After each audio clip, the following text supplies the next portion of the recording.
Most people think finance careers are all the same. Big money, long hours, Wall Street glamour. But the reality? Corporate finance, banking, private equity, venture capital, consulting, they're all completely different worlds. And if you don't understand these differences, you could end up on a path you regret.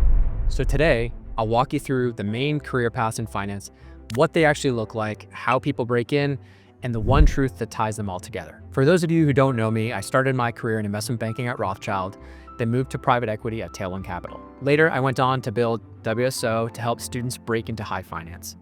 Over the years, I've seen what these careers really look like, not just the glossy brochure version. You can think of corporate finance as the world inside big companies like Nike or Coca-Cola.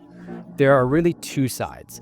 The accounting-focused roles, accounts payable, accounts receivable, internal audit, making sure that the books are accurate.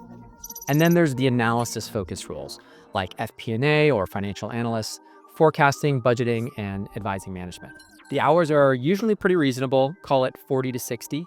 The career ladder is really clear, analyst to manager to CFO, and the stability is a big draw. But if you're the type of person who really craves high-stakes action, corporate finance might feel a little too steady.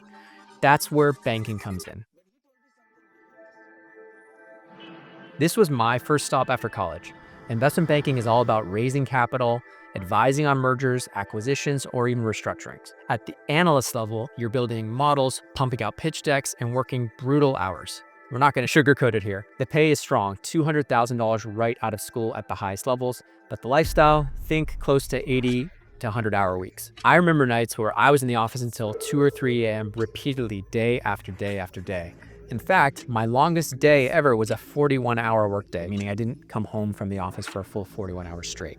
Exhausting, yes, but it teaches you skills and discipline fast, and it opens doors. Most analysts don't stick around forever. Usually it's about a 2-year program. Many jump to the next big step, private equity or venture capital. Venture capital is all about spotting startups, betting on bold founders early. Private equity is about buying bigger, established companies, digging deep into financial models, and then working with those businesses after a deal closes to make them more operationally efficient, make sure they're spitting off enough cash flow to service down the debt. The hours are still intense, but the work feels more like ownership than advising. That's why so many bankers dream of making this move. We won't talk about the carry. But not everyone wants that deal-driven lifestyle. Some prefer the stability and the predictability of traditional banking. Traditional banks like JP Morgan or Citi still hire huge numbers of graduates. So the roles here include credit analysts deciding who qualifies for loans, risk analysts protecting the bank from losses, and relationship managers working directly with big corporate clients. The hours are far more predictable than investment banking. The pay is steady, and you still build solid skills. For many people, it's really the right balance. And then there's consulting, which attracts a completely different type of candidate altogether. Think PwC, Deloitte, EY, KPMG, the Big Four. Also McKinsey, Bain, and BCG. Together, they employ over 1 million people worldwide. The career ladder is structured, so you go analyst, consultant, manager, partner, and the variety of projects means you're constantly learning and stretching your skill set. But across all these different paths, there's one truth I've noticed again and again. The path you choose matters less than you think, because the real benefit of one of these high-flying finance jobs or a finance career isn't the job title or even the paycheck. It's the skill set. Finance teaches you how money moves, how businesses are valued, and how big decisions get made. That's why finance opens doors everywhere. Wall Street, startups, private equity, even running your own business. It's not just a job, it's training for the rest of your life. So real quick, here's the big picture.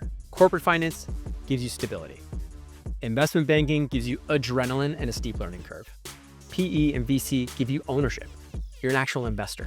Traditional banking offers balance, and consulting gives you variety as long as you don't mind traveling a lot.